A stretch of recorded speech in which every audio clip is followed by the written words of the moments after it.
Okay, what's up, everybody? Good morning. Welcome to a Thursday edition of Morning Scone presented by Brock, the Baton Rouge Orthopedic Clinic. Need an orthopedist, go to Brock. Of course, if you need a roof, we'd love it if you give us a shout, 364-1007, 364-1007. Man, I know there were a lot of parts of South Louisiana on Wednesday that were hammered.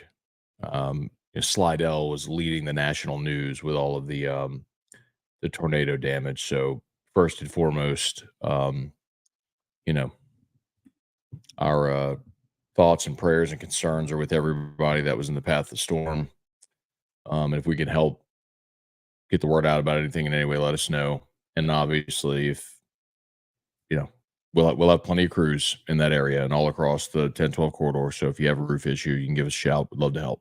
So, um, Jackson Howard entered the transfer portal, or we learned that Jackson Howard plans to enter the portal when the portal window opens. If you don't remember,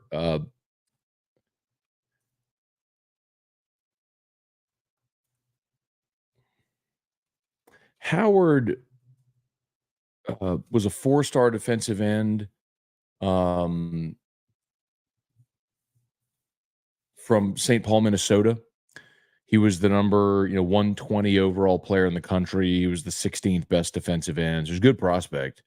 Um, he signed in 23, so this last year was his freshman season at LSU. And so this is the spring going into his sophomore year. And I'll tell you, just being out there for practice on this past Saturday, and I don't know if Jackson Howard plans to play in the spring game. He was out. Jackson Howard was out there at practice. He played in 5 games, a year ago. So he does not have a redshirt year. I mean, he played in over the minimum. He played in 5 games. So, but at best, I mean, the starting ends were Savion Jones, Braden Swinson, and the twos were Parashand and Deshaun Womack. So at best, you were looking at Jackson Howard being in the 3 deep, being your 5th at best defensive end. And there's a lot of other talent there as well. Kalaj Cobbins, the freshman, looked really good. Gabe Relaford, another freshman, looked really good. So, um, I listen. I think a couple things. Also, yesterday I did someone asked here yesterday or earlier this week about LSU's scholarship numbers, and so I did an unofficial count and might have asked somebody. As of now, LSU is at 88 for the fall. So that's guys current on scholarship currently on the roster and the guys coming in. So you include the freshmen that are not here yet. Gio Paez, the transfer who's coming in from Wisconsin. They're at 88. So minimum 3 more scholarship players have to hit the portal, minimum, just to get to 85. And then if you want to add anybody else, like Brian Kelly said, they're still active and looking in the portal for defensive line help. You're going to have to lose even more players off your current roster. So, that's just part of it, man. Everybody is going to have players hit the portal, especially in this era. And if you want to add more, you got to get within numbers of compliance. Now, it's a better problem right now than what LSU was dealing with prior, where, when Brian Kelly took the job, you had half a roster, essentially. So, they were under the scholarship limit last year, still about 10 or so. So they've gotten the roster back to a full roster of scholarship players, which is good news. But again, just as a heads up, Jackson Howard's the first, but he's not going to be the last. Like, he can't be. Like, they've got to lose 3 more players minimum. So there's that part of it. The other part is something that it's a comment I made when LSU purged, processed, for lack of a better way of phrasing it, Kai Bates and who was the other cornerback they had committed? Andre Evans. Kai Bates was out of Florida. Andre Evans was out of Nashville. And they're both 4 stars. And they processed those guys out of this class. And they ended up signing PJ Woodland and why am I blanking? PJ Woodland was out of Mississippi, and there was another kid out of New Orleans.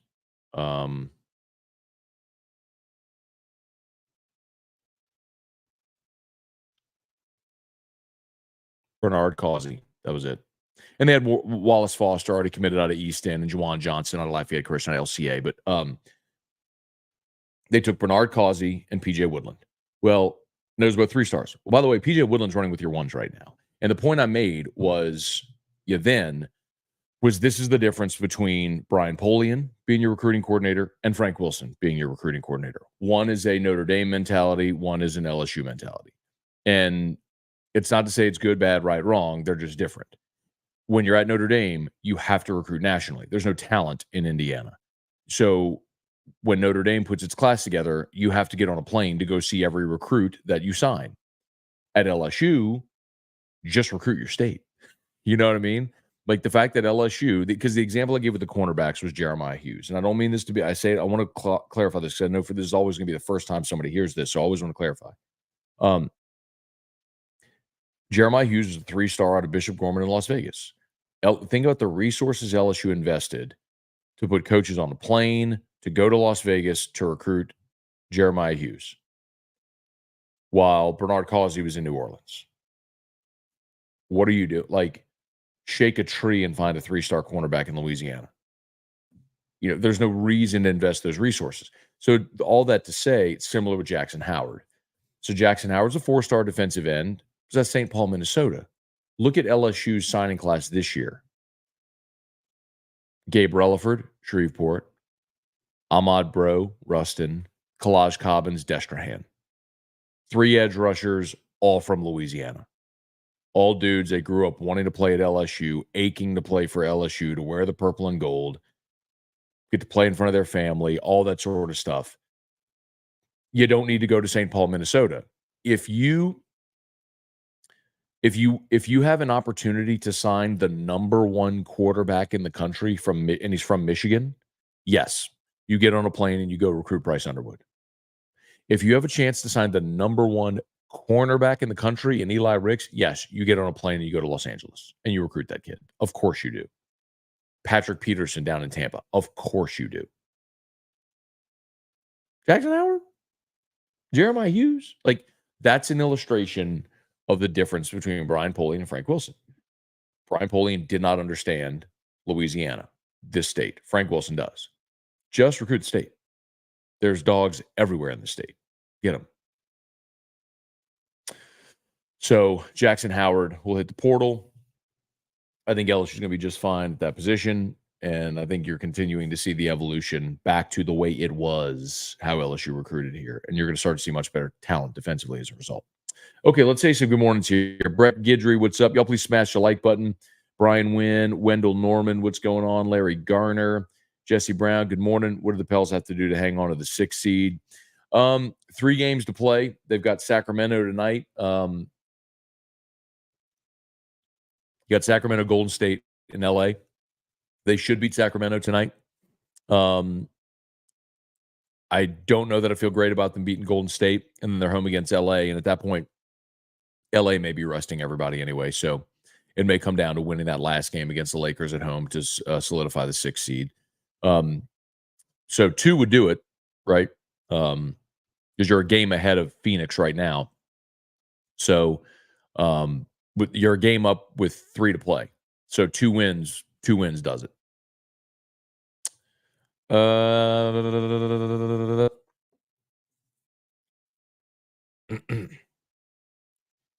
Brand Roban, Lord, please let the Tigers get a series win this weekend. I don't want to deal with these Tennessee fans. That's true. Brand's up there in Knoxville. I certainly can sympathize.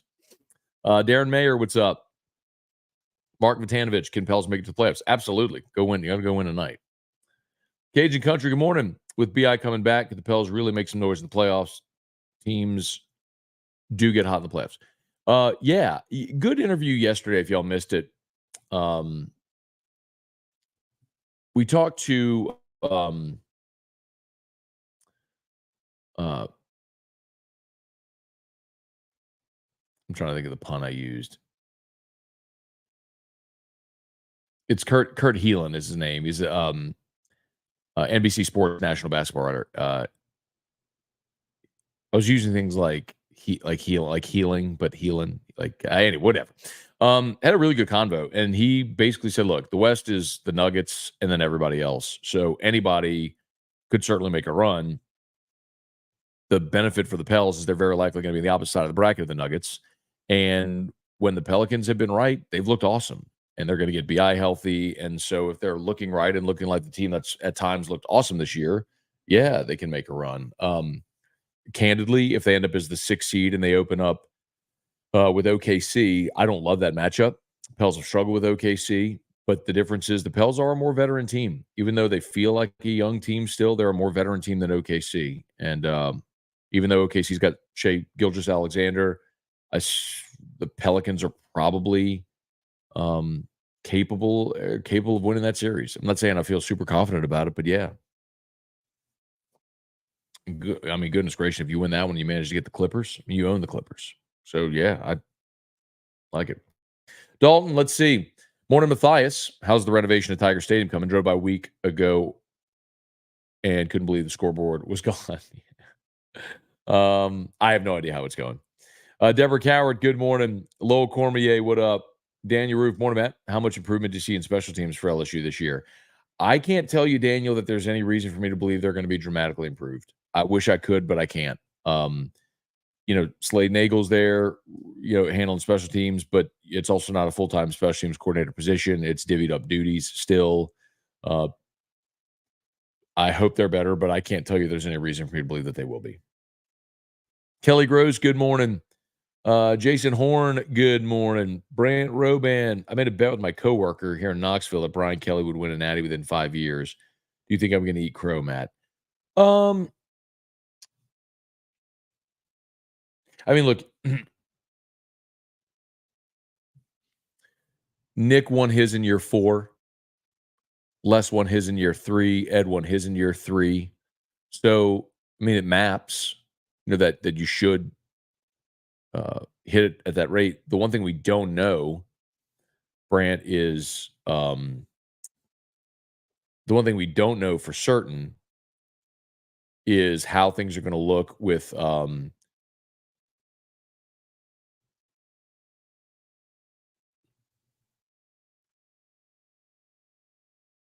sorry, I lost my spot. How things are going to look with the new playoff format.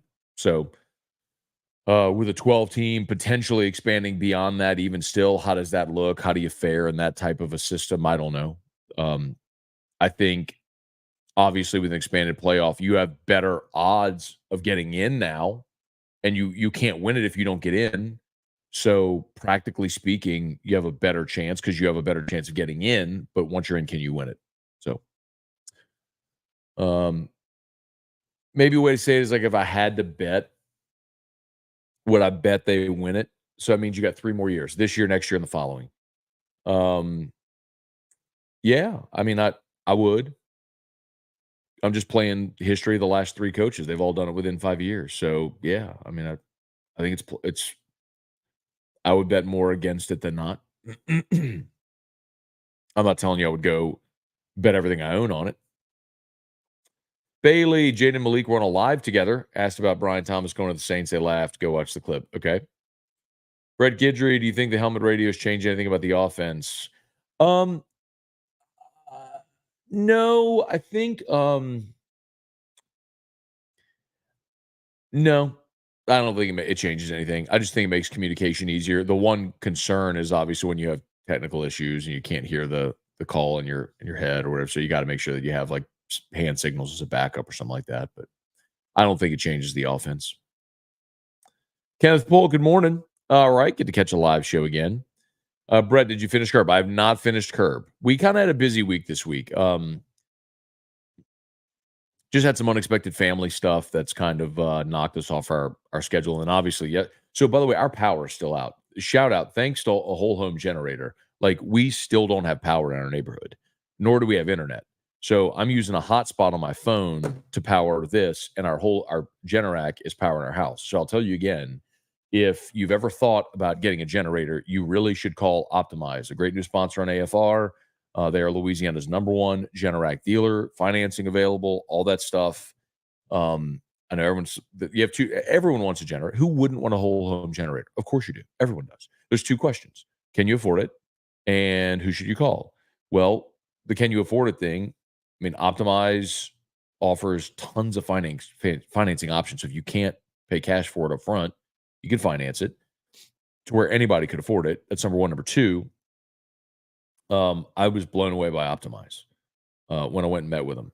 They're a new sponsor on the show, and they are the number one Generac dealer in our state. And the reason is because it's all they do. Like, there's a lot of companies that do a lot of other things. Like, you'd be an electrical company, you do a dozen different things, and one of them is generators. Well, at Optimize, it's literally the only thing they do. It's like Canes. All we do is chicken, right? Chicken fingers. But uh, that's all they do is they service, sell, install whole home generators. So give them a shout. Tell them Matt sent you. I'd appreciate it. But anyway, to answer your question, though, do you finish Sharp? No. I mean, we still have our cables out, so I can't even. I guess I could stream it. I guess I could have streamed it. Yeah. Anyway, Alex Broussard, Tim Gotro. Well, I can't stream it because we don't have internet, but I guess I could stream it like on my hotspot on my phone. But I'll wait. Let's see. Jay Borden, what's up? Bill Caffey, good to see you. Rocky, morning, Matt. Malik Neighbors posted a list of the top 5 wide receivers at LSU. Himself, Odell, Chase, Jarvis. I kind of agree to you. It's obviously a young guy who doesn't realize that football at LSU existed before 2013.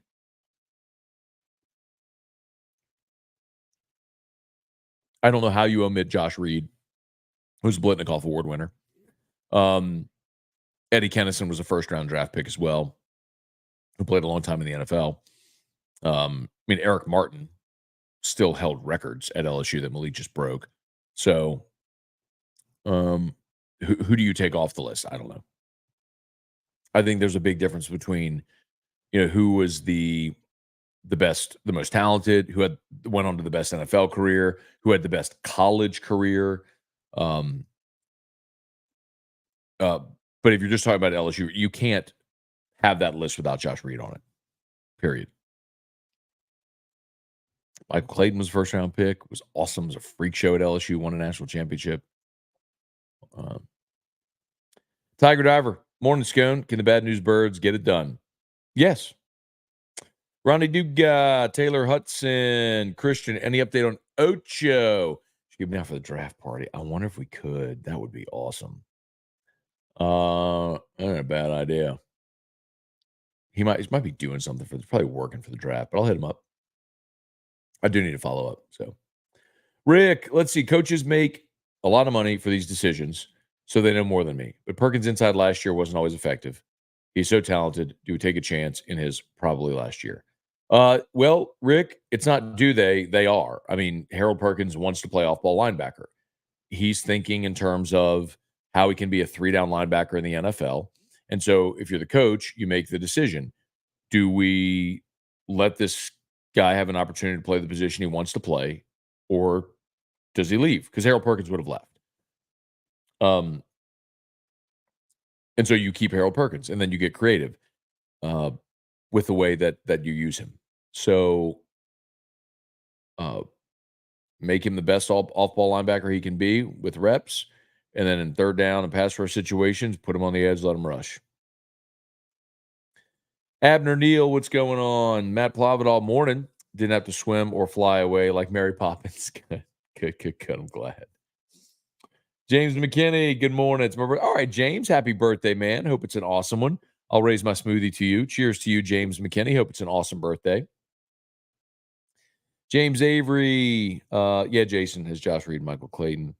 Bubba Smith, what up? Couple more here. Chandler Watts asked Hunt yesterday if LSU wins out series SEC, put you 15-15, 16-14. Is that enough to host?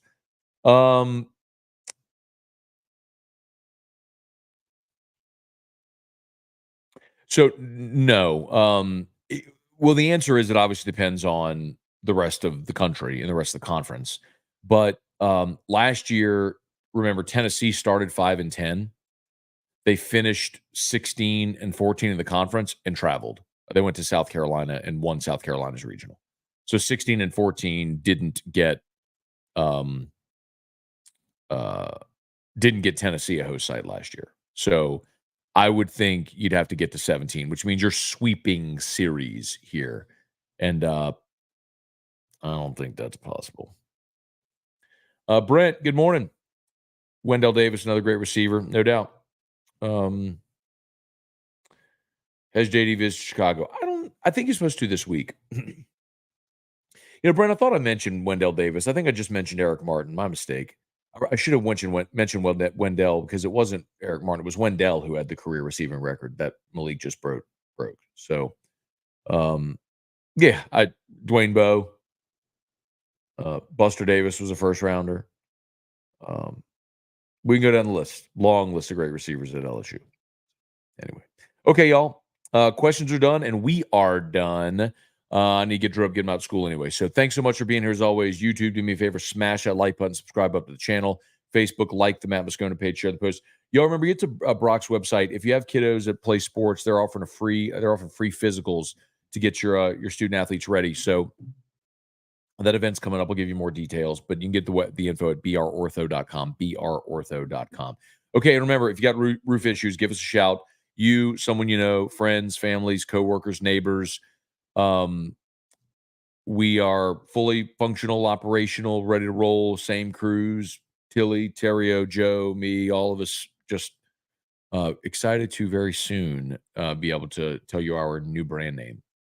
But give us a shout, 364-1007, 364-1007. We'd love to help. We actually had our buddy Scott Barnes yesterday was out helping people tarp roofs yesterday when the weather passed. So, okay, y'all have a great day. LSU Daily's live, AFR3.